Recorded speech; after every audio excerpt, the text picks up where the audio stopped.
Hi hello welcome to Shweta Guraj vlogs. ಎಲ್ಲರೂ ಹೇಗಿದ್ದೀರಾ? I hope ಎಲ್ಲರೂ ಚೆನ್ನಾಗಿದ್ದೀರಾ ಅನ್ಕೊಂಡಿದ್ದೀನಿ. ನಾನು ಕೂಡ ಚೆನ್ನಾಗಿದ್ದೀನಿ. ಬನ್ನಿ ಇವತ್ತಿನ ವಿಡಿಯೋನ ಸ್ಟಾರ್ಟ್ ಮಾಡೋಣ.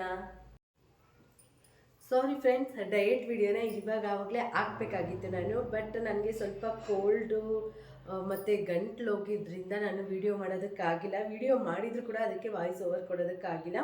ಇವಾಗಲೂ ನೋಡ್ತಾ ಇರ್ಬೋದು, ಸ್ವಲ್ಪ ನನ್ನ ವಾಯ್ಸು ಆ ಥರನೇ ಇದೆ. ನೈಟ್ ತಾನೇ ಹಾಸ್ಪಿಟ್ಲಿಗೆ ಹೋಗಿ ಒಂದು ಇಂಜೆಕ್ಷನ್ ಹಾಕ್ಸ್ಕೊ ಬಂದಿರೋದಕ್ಕೆ ಇವಾಗ ಸ್ವಲ್ಪ ಓಕೆ ಆಗಿದ್ದೀನಿ. ಅದಕ್ಕೋಸ್ಕರ ಇವತ್ತು ವಿಡಿಯೋನ ಸ್ಟಾರ್ಟ್ ಮಾಡೋಣ ಅಂತ ಸ್ಟಾರ್ಟ್ ಮಾಡ್ತಾ ಇದ್ದೀನಿ ಫ್ರೆಂಡ್ಸ್. ಇವತ್ತಿಂದ ಡಯಟ್ ಪ್ಲ್ಯಾನ್ ಬರ್ತಾ ಇರುತ್ತೆ, ನೋಡಿ ನೀವು ಕೂಡ ಡಯಟ್ನ ಮಾಡ್ಕೊಳ್ಳಿ.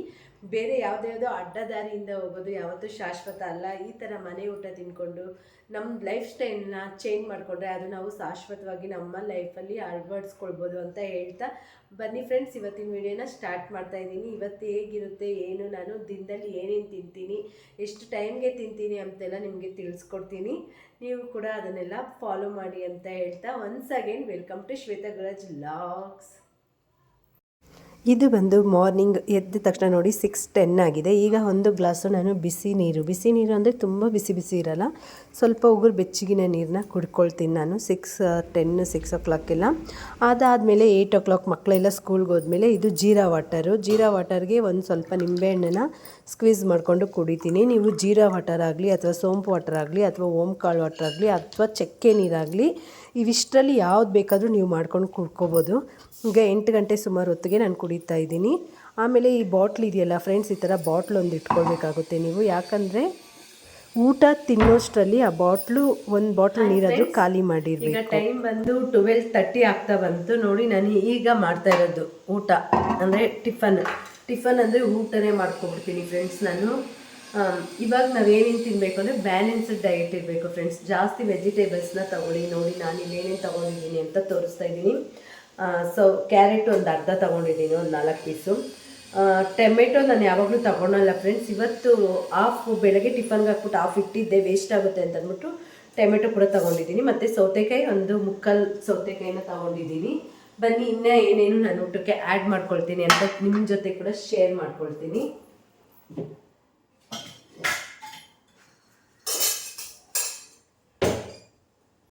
ಮೂರನೇ ಐಟಮ್ ಏನು ಗೊತ್ತಾ ಫ್ರೆಂಡ್ಸ್, ನೋಡಿ ಇದೆ ಈ ವೇಯಿಂಗ್ ಮಿಷಿನ್. ಇದು ಫುಡ್ಡನ್ನ ವೇಯಿಂಗ್ ಮಾಡೋದು, ಫುಡ್ಡನ್ನ ತೂಕ ಮಾಡೋ ಮಿಷಿನು. ಒನ್ ಟೈಮ್ಗೆ ನೀವು ರೈಸು 150ಇಂದ 200 ಗ್ರಾಮ್ ತಗೊಳ್ಬೋದು. ಒಂದು ಸಲ ವೇಟ್ ಮಾಡಿಕೊಂಡ್ರೆ ನಮ್ಗೆ ಆಮೇಲೆ ಗೊತ್ತಾಗುತ್ತೆ ಒಂದು ಮೆಷರ್ಮೆಂಟು, ಅಷ್ಟುಟನೇ ನಾವು ತಗೊಳ್ತಾ ಹೋಗ್ಬೋದು. ಬನ್ನಿ ಇವಾಗ ನಿಮಗೋಸ್ಕರ ನಾನು ವೆಯ್ಟ್ ಮಾಡಿ ತಗೊಳ್ತಾ ಇದ್ದೀನಿ ರೈಸ್ನ. ನಾನು ಇವಾಗ ನಿಮಗೆ ತೋರಿಸೋದಕ್ಕೋಸ್ಕರ ವೆಯ್ಟ್ನ ಮಾಡ್ತಾಯಿದ್ದೀನಿ. ಇಲ್ಲಾಂದರೆ ನನಗೆ ಆ್ಯಕ್ಚುಲಿ ಈಗ ಗೊತ್ತಾಗಿದೆಯಲ್ಲ ಫ್ರೆಂಡ್ಸ್, ಎಷ್ಟು ರೈಸ್ ಬರುತ್ತೆ ಏನು ಅಂತ ಅಂದ್ಬಿಟ್ಟು ಅದ್ರ ಪ್ರಕಾರ ನಾನು ತಗೊಳ್ತೀನಿ.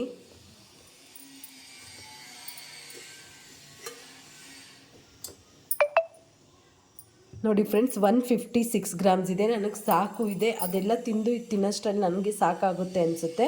ಇಷ್ಟು ಸಾಕು ಫ್ರೆಂಡ್ಸ್ ನನಗೆ.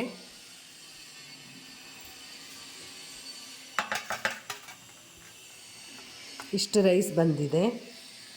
ನೋಡ್ತಾ ಇರ್ಬೋದು, ಇಲ್ಲಿ ನಾನು ವೆಜಿಟೇಬಲ್ಸ್ನ ಜಾಸ್ತಿ ತಗೊತಾ ಇದ್ದೀನಿ. ಈಗ ಒಂದು ಪಲ್ಯ ನೋಡೋಣ ಫ್ರೆಂಡ್ಸ್.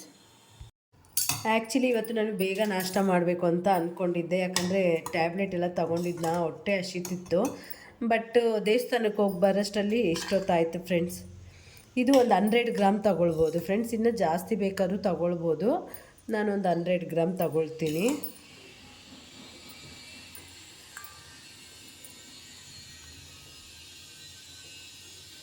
ಒಂದು 100 ಗ್ರಾಮ್ ತೊಗೊಂಡಿದ್ದೀನಿ ಫ್ರೆಂಡ್ಸ್, ಸಾಕು ನನಗೆ. ಇವಾಗ ತಿನ್ನೋದಕ್ಕಾಗೋದಿಲ್ಲ, ಜಾಸ್ತಿ ವೆಜಿಟೇಬಲ್ಸ್ ತೊಗೊಂಡಿದ್ದೀನಲ್ವಾ ಅದಕ್ಕೋಸ್ಕರ.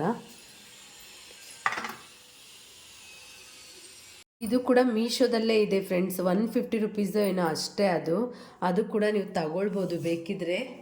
ಯಾವುದು ಕೂಡ ನಾನು ತಗೊಂಡಿರೋದ್ರಲ್ಲಿ ಕಾಸ್ಟ್ಲಿ ಇಲ್ಲ ಫ್ರೆಂಡ್ಸ್, ಎಲ್ಲ ಚೀಪೇ. ಈಗ ಅದಕ್ಕೆ ಸಾಂಬಾರನ್ನ ಹಾಕ್ಕೊಳ್ಳೋಣ. ಸಾಂಬಾರು ಬಂದು ನುಗ್ಗೆಕಾಯಿ ಸಾಂಬಾರು ಮಾಡಿದ್ವಿ.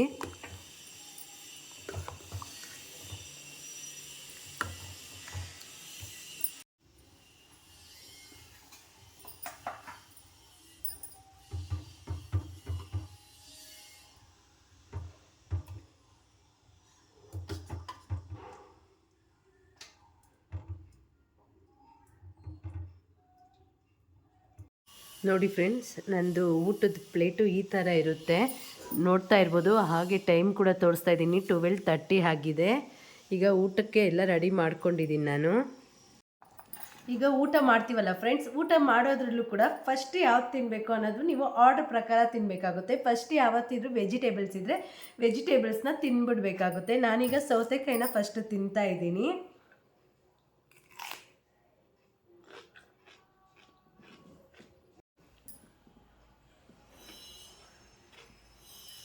ನಾವು ಸೌತೆಕಾಯಿ ತಗೊಳೋದ್ರಿಂದ ಫ್ರೆಂಡ್ಸ್, ಸೌತೆಕಾಯಲ್ಲಿ ಜಾಸ್ತಿ ನೀರಿನ ಅಂಶ ಇರುತ್ತೆ ಮತ್ತು ಫೈಬರ್ ಇರುತ್ತೆ.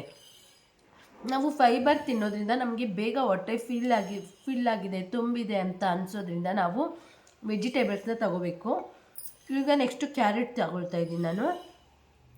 ಕ್ಯಾರೆಟು ಅಷ್ಟೇ, ಕ್ಯಾರೆಟ್ ತಿನ್ನೋದ್ರಿಂದ ಕಣ್ಣಿಗೆ ಒಳ್ಳೆಯದು. ಅದರಲ್ಲಿ ಎಷ್ಟು ಆರೋಗ್ಯ ಬೆನಿಫಿಟ್ಸ್ ಇದೆ, ತುಂಬ ಅಂದರೆ ತುಂಬಾ ಇದೆ. ಅದನ್ನು ಬೇರೆ ಎಪಿಸೋಡ್ಗಳಲ್ಲಿ ನಾನು ತಿಳಿಸ್ಕೊಡ್ತೀನಿ.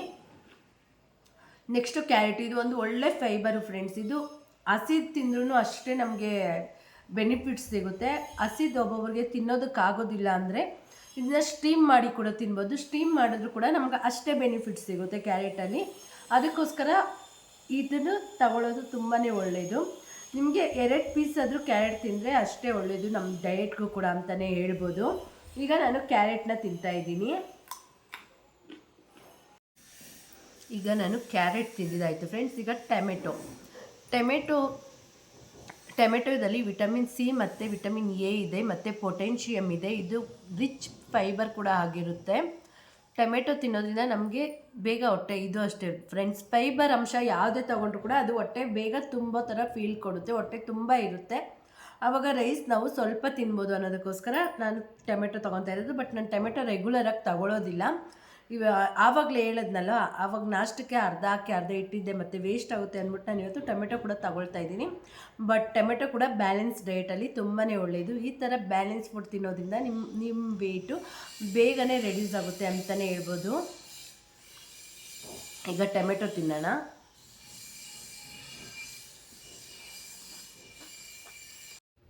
ಈಗ ಟೊಮೆಟೊ ಕೂಡ ತಿಂದಾಯಿತು. ನೋಡ್ತಾ ಇರ್ಬೋದು ಫ್ರೆಂಡ್ಸ್, ಒಂದು ನಿಮಿಷ ಬ್ಯಾಕ್ ಕ್ಯಾಮ್ರಾದಲ್ಲಿ ತೋರಿಸ್ತೀನಿ. ಈಗ ನೋಡ್ತಾ ಇರ್ಬೋದು ಫ್ರೆಂಡ್ಸ್, ನಮ್ಮದು ಎಲ್ಲ ಖಾಲಿಯಾಗಿದೆ. ಈಗ ನಾನು ಕಾಳನ್ನ ತಿಂತೀನಿ. ಕಾಳನ್ನ ತಿಂದಾದಮೇಲೆ ರೈಸ್ ತಿಂದ್ಬಿಟ್ಟು ಆಮೇಲೆ ಸಿಗ್ತೀನಿ ಫ್ರೆಂಡ್ಸ್. ಇದು ಹೌದು, ಕಾಳು ಹೆಸರು ಕಾಳು, ಅಲಸಂದೆ ಕಾಳು ಹಾಕಿ ನಾನು ಇವತ್ತು ಪಲ್ಯನ ಮಾಡ್ಕೊಂಡಿದ್ದೀನಿ. ಇದರಲ್ಲಿ ಪ್ರೋಟೀನ್ ಇರುತ್ತೆ ಫ್ರೆಂಡ್ಸ್, ಬಟ್ ನಮಗೆ ಸಾಕಾಗಷ್ಟು ಪ್ರೋಟೀನ್ ಇರೋದಿಲ್ಲ. ಬಟ್ ಇವತ್ತು ನನಗೆ ಬೇರೆ ಏನು ಮಾಡೋದಕ್ಕಾಗಿಲ್ಲ ಅಂದ್ಬಿಟ್ಟು ಅದನ್ನು ಮಾಡ್ಕೊಂಡಿದ್ದೀನಿ. ಸಾಕು ಇದೆ ಪ್ರೋಟೀನು. ಮತ್ತು ನುಗ್ಗೆಕಾಯಲ್ಲೂ ಕೂಡ ಸ್ವಲ್ಪ ಮಟ್ಟಿಗೆ ಪ್ರೋಟೀನ್ ಇರುತ್ತೆ. ತೊಗರಿಬೇಳೆ ಹಾಕಿ ಸಾಂಬಾರು ಮಾಡಿದ್ದೀನಲ್ಲ, ಅದರಲ್ಲೂ ಕೂಡ ಸ್ವಲ್ಪ ಪ್ರೋಟೀನ್ ನಮಗೆ ಸಿಗುತ್ತೆ. ಅದಕ್ಕೋಸ್ಕರ ಸಾಕು ಅಂದ್ಬಿಟ್ಟು ಹೆಸರು ಕಾಳು ಮತ್ತು ಅಲಸಂದೆ ಕಾಳು ಪಲ್ಯನ ಮಾಡ್ಕೊಂಡಿದ್ದೀನಿ. ಇಷ್ಟೇ ಫ್ರೆಂಡ್ಸ್, ಡಯಟ್ ಅಂದರೆ ಎಷ್ಟು ಈಸಿ ಅಂತ ನಿಮಗೂ ಕೂಡ ಅನಿಸ್ತಾ ಇದೆಯಲ್ಲ. ಯಾವುದಾದ್ರೂ ಒಂದು ಪಲ್ಯ ಮಾಡ್ಕೊಳ್ಬೇಕು ಫ್ರೆಂಡ್ಸ್, ಅದರಲ್ಲಿ ಪ್ರೋಟೀನ್ ಇದೆಯಾ ಅಂತ ನಾವು ನೋಡ್ಕೊಳ್ಬೇಕು. ಪ್ರೋಟೀನ್ ಅಂದರೆ ಕಾಳುಗಳು ಹೆಚ್ಚಾಗಿ ತಿನ್ನಬೇಕು. ಇಲ್ಲಾಂದರೆ ಪನ್ನೀರು ಅಥವಾ ಚಿಕನ್ ತಿನ್ನೋರು ಚಿಕನ್ನು, ಅಥವಾ 1-2 ಎಗ್ ತಿನ್ನೋರು ಎಗ್ಗು, ಇಲ್ಲಾಂದರೆ ಕಳ್ಳೆ ಹೆಸರು ಕಾಳು ಮತ್ತು ವೈಟ್ ಚೆನ್ನ ಬರುತ್ತಲ್ಲ, ಅದು ಎಲ್ಲ ಕೂಡ ಪ್ರೋಟೀನ್ಗೆ ಸೇರುತ್ತೆ ಫ್ರೆಂಡ್ಸ್. ಇದರಲ್ಲಿ ಯಾವುದಾದ್ರೂ ನೀವು ಮಾಡ್ಕೊಳ್ಬೋದು. ಡಯಟ್ ಅನ್ನೋದು ನಿಜ ಕಷ್ಟನೇ ಅಲ್ಲ ಫ್ರೆಂಡ್ಸ್. ನೀವು ಅದ್ರ ಬಗ್ಗೆ ತಿಳ್ಕೊಂಬಿಟ್ರೆ ತುಂಬ ಈಸಿಯಾಗಿ ನೀವು ಕೂಡ ಡಯಟ್ನ ಮಾಡ್ಕೊಳ್ಬೋದು. ಈಗ ನಾನು ಹೆಸರು ಕಾಳು ಮತ್ತು ರೈಸ್ ಫಿನಿಶ್ ಮಾಡಿಬಿಟ್ಟು ಆಮೇಲೆ ಸಿಗ್ತೀನಿ ಫ್ರೆಂಡ್ಸ್. ಈಗ ಟೈಮ್ ಬಂದು 4:45 ಆಗ್ತಾ ಬಂತು. ಈಗ ಈವ್ನಿಂಗ್ ಸ್ನ್ಯಾಕ್ಸ್ ಅಂತ ಏನಾದರೂ ತಿನ್ನಬೇಕಲ್ವಾ, ಅದಕ್ಕೆ ಬನ್ನಿ ಏನು ತಿಂತೀನಿ ಅಂತ ಈಗ ತೋರಿಸ್ತೀನಿ.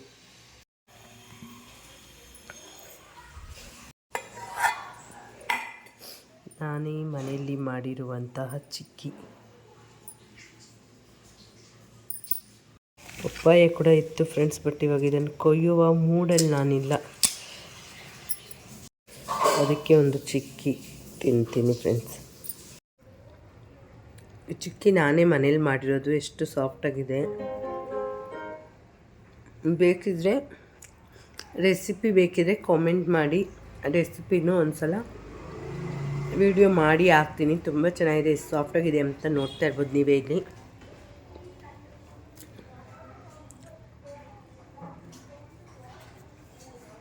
ಈಗ ಈವ್ನಿಂಗ್ ವಾಕಿಂಗ್ ಹೋಗ್ತಾಯಿದ್ದೀವಿ ಫ್ರೆಂಡ್ಸ್. ಫೋನೆಲ್ಲ ಎತ್ಕೊಂಡು ಹೋಗ್ತಾಯಿಲ್ಲ, ಮನೆಯಲ್ಲೇ ಇಟ್ಬಿಟ್ಟು ಹೋಗ್ತಾಯಿದ್ದೀನಿ. ಒಂದು 2500 ಸ್ಟೆಪ್ಸ್ ವಾಕ್ ಮಾಡಿಬಿಟ್ಟು ಬರ್ತೀವಿ. ಟೈಮ್ ಈಗ 6 o'clock ಆಗಿದೆ. ಇಟ್ಟು ಬಂದು ಡಿನ್ನರ್ಗೆ ನಾನು ಎಗ್ ಬುರ್ಜಿ ಮಾಡ್ತಾಯಿದ್ದೀನಿ ಫ್ರೆಂಡ್ಸ್. ನೋಡ್ತಾ ಇರ್ಬೋದು ಇಲ್ಲಿ ನಾನು ಎಷ್ಟು ಕಡಿಮೆ ಎಣ್ಣೆ ಹಾಕಿದ್ದೀನಿ ಅಂತಂದ್ಬಿಟ್ಟು. ಕಡಿಮೆ ಎಣ್ಣೆ ಹಾಕಿದಾಗ ಈ ಥರ ನಾನ್ ಸ್ಟಿಕ್ ಯೂಸ್ ಮಾಡಿಕೊಂಡ್ರೆ ನಮಗೆ ಎಣ್ಣೆ ಕಮ್ಮಿ ಹಾಕಿದ್ರೂ ಚೆನ್ನಾಗಿರುತ್ತೆ ಅನ್ನೋದಕ್ಕೋಸ್ಕರ ನಾನ್ ಸ್ಟಿಕ್ ಪ್ಯಾನ್ನ ಯೂಸ್ ಮಾಡ್ಕೊಳ್ತಾ ಇದ್ದೀನಿ. ಏನು ಐಟಮ್ ಆದರೂ ಮಾಡ್ಕೊಳ್ಳಿ ಫ್ರೆಂಡ್ಸ್, ಅದರಲ್ಲಿ ಎಣ್ಣೆ ಮಾತ್ರ ಇರಬಾರ್ದು ಫ್ರೆಂಡ್ಸ್ ಅಷ್ಟೇ. ಎಣ್ಣೆ ಒಂದು ಸ್ಪೂನ್ ಹಾಕಿದ್ರೂ ಸಾಕಾಗುತ್ತೆ. ನೋಡ್ತಾ ಇದ್ದೀರಲ್ವಾ ನಾನು ಎಷ್ಟು ಎಣ್ಣೆ ಹಾಕಿದ್ದೀನಿ ಅಂತ. ಫ್ರೆಂಡ್ಸ್, ಇದು ಬಂದು ನಂದು ನೈಟ್ ಡಿನ್ನರ್ಗೆ ಮಾಡ್ಕೊಂಡಿರೋದು. ಹೆಸರು ಕಾಳಿಂದನೂ ಪ್ರೋಟೀನ್ ಸಿಗುತ್ತೆ, ಪನ್ನೀರಿಂದ ಕೂಡ ಪ್ರೋಟೀನ್ ಸಿಗುತ್ತೆ, ಕ್ಯಾರೆಟಿಂದ ಫೈಬರ್ ಸಿಗುತ್ತೆ, ಸೌತೆಕಾಯಿಂದ ಫೈಬರ್ ಸಿಗುತ್ತೆ, ಚಪಾತಿಯಿಂದ ಕಾಪ್ ಸಿಗುತ್ತೆ. ಈ ಥರ ಬ್ಯಾಲೆನ್ಸ್ ಡಯಟ್ ಮಾಡಿಕೊಂಡು ಊಟ ಮಾಡಿ ಅಂತ ಹೇಳೋಕ್ಕೆ ಇಷ್ಟಪಡ್ತೀನಿ. ಇದಾಗಿತ್ತು ನಂದು ನೈಟ್ ಡಿನ್ನರ್.